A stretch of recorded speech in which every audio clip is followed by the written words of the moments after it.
hearing, the environment may well dominate much of the G7 this weekend, but it certainly won't be the only issue up for discussion. The economy, the standoff with Iran, and gender inequality are all slated as talking points as well.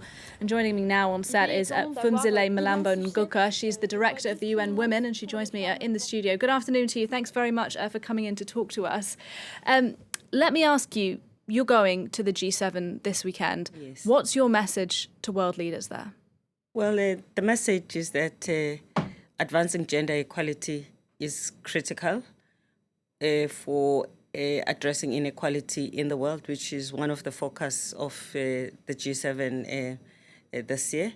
We are providing them with the compendium of laws that are best practice that need to be adopted in the different countries, including in the G7 countries, because we still have discriminatory laws even in the G7.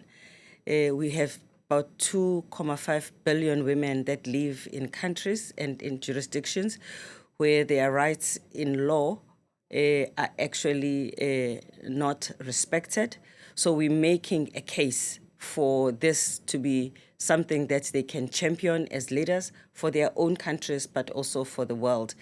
And we are providing mechanism to monitor the impact and the way in which we could support in the implementation.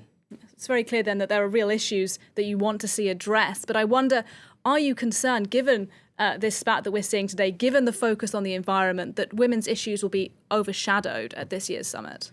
We want the environmental issues actually to be high on the agenda because the impact of climate change is real on women. Women lose their crops, they experience greater poverty, they are exposed to diseases.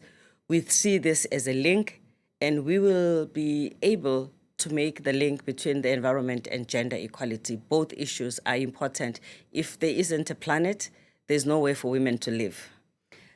You know, how do you manage to try and advance women's rights on a world stage, on a platform like the G7, when one of the key figures that will be attending is, of course, Donald Trump, a man who, as president and before being president, made a lot of disparaging remarks about women? How do you work in that kind of context? Every leader leads and lives in a country where there's a lot of women who are not giving up. That includes ourselves, that includes women in every country, no matter what type of a leader they have. Our responsibility is to continue to be on the side of those women, to push the envelope and to engage those leaders.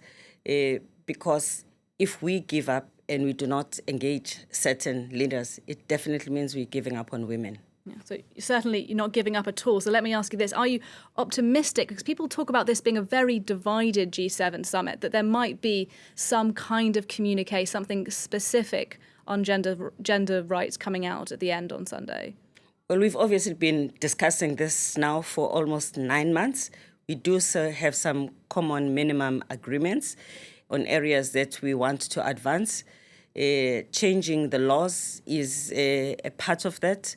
We're also addressing women's economic empowerment. We're addressing ending violence against women, and we're addressing health and girls' education.